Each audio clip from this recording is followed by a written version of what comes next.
Good morning అన్న. ముందుగా మీకు ఏమేమి ప్రేక్షకులకు శనార్థి డెఫినెట్ ఇవాళ నరేంద్ర మోడీ బీజేపీ ఇవాళ కేంద్రంలో అధికారంలోకి వచ్చిన తర్వాత ఇవాళ రాజ్యాంగ వ్యవస్థలన్నిటిని కూడా భ్రష్టు పట్టిస్తున్నటువంటి సందర్భం మనకు చాలా స్పష్టంగా కనబడుతుంది. ఈడీలు, సిబిఐలు, ఇన్కమ్ ట్యాక్స్ డిపార్ట్మెంట్లు, జ్యుడిషియల్ వ్యవస్థ, ఇప్పుడు చివరికి ఎలక్షన్ కమిషన్ కూడా ఇవాళ బీజేపీ చెప్పు చేతుల్లోకి పోయి చోరు ఓటుతోటి ఇవాళ ఏ విధంగా నరేంద్ర మోడీ అధికారంలోకి వచ్చింది అనేది leader of the opposition Rahul Gandhi గారు ఒక పక్కా ఎవిడెన్స్ తోటి ఇవాళ దేశ ప్రజల ముందు పెట్టడం జరిగింది.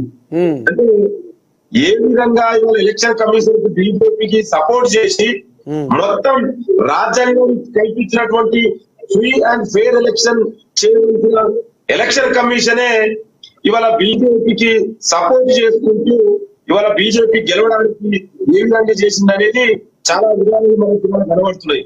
మన రాహుల్ గాంధీ గారు స్పష్టంగా చెప్పిన ఏ విధంగా డూప్లికేట్ ఓట్లు ఇవాళ గుర్ప్రీత్ సింగ్ గంగా అనేది, అదే విధంగా విశాల్ సింగ్ అనే వ్యక్తికి ఇవాళ ఏ విధంగా డూప్లికేట్ ఓట్లు ఓటింగ్లు ఉన్నాయి. అదే విధంగా ఇవాళ ఫేక్ హౌస్ మెంబర్ జీరో ఉంటుందా అన్న, ఇవాళ హౌస్ మెంబర్ జీరో తోటి వేలాది కోట్లు అన్ని కూడా ఒక బెంగళూరు సెంట్రల్ లోక్సభలోనే జరిగినటువంటిది. అదే విధంగా బల్క్ ఓటర్స్ అన్న, ఎక్కడైనా ఇప్పుడు బెంగళూరులో రూమ్ హౌస్ నెంబర్ 35 లో అది ఒక చిన్న రూమ్, 80 మంది ఓటర్లు ఆ రూమ్ లో ఎక్కువ. అంటే ఎంత ఫేక్ గా చేస్తున్నారు అనేది ఇవాళ బీజేపీ ఇవాళ ఎలక్షన్ కమిషన్ చూస్తే మనకు అర్థమవుతుంది. ఇప్పుడు విధంగా షెడ్యూల్ 70 ఏళ్ల మహిళకు ఇవాళ మొదటిసారి ఓటిస్తారా అన్న, అది ఫామ్ నెంబర్ 6 లో. ఇవాళ అదే విధంగా ఇన్వాలిడ్ ఫోటోలతోటి నిన్న మన లోక్సభలో ప్రొటెస్ట్ కూడా చేయడం జరిగింది రాహుల్ గాంధీ గారు, అదే విధంగా ఇండియా అలయన్స్. ఇవాళ మింటా దేవ్ అనే వ్యక్తి 124 సంవత్సరాలు ఉన్నాయి, 124 సంవత్సరాలు మహిళ ఇవాళ ఈ దేశంలో ఉంది. ఇంకా ఆమె ఇవాళ ఓటు కూడా వేయడం జరిగింది.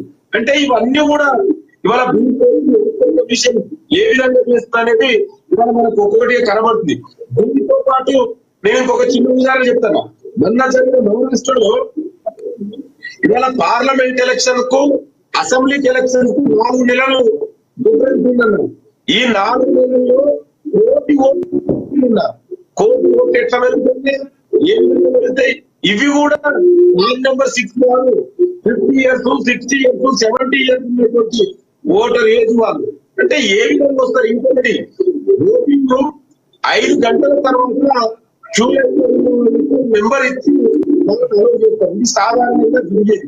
ఈ పర్సెంటేజ్ ఎంత 5 to 6%, కానీ 20% ఈ 5 తర్వాత ఈ 25% అయినటువంటి బీజేపీ క్యాండిడేట్ గెలిచారు. అంటే ఇది చాలా స్పష్టంగా అర్థమవుతుంది.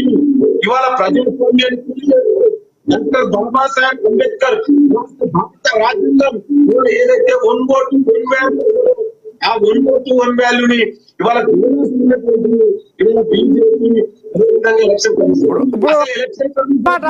లింగం యాదవ్ అన్న ఒక మాట ఇప్పుడు శ్రీవాస్తవ అనే మనిషి మన ఉత్తరప్రదేశ్లో 2011లో ఉన్నాడు, 2016లో మహారాష్ట్రలో ఉన్నాడు, ఇప్పుడు కర్ణాటకలో ఉన్నాడు. అంటే ఆయన నివాస ప్రాంతాలన్నీ మారుతున్నాయి కాబట్టి ఎక్కడ ఓట్లు వస్తున్నాయో అక్కడ ఓట్లు వేసుకుంటూ వచ్చిండు. మరి ఆయన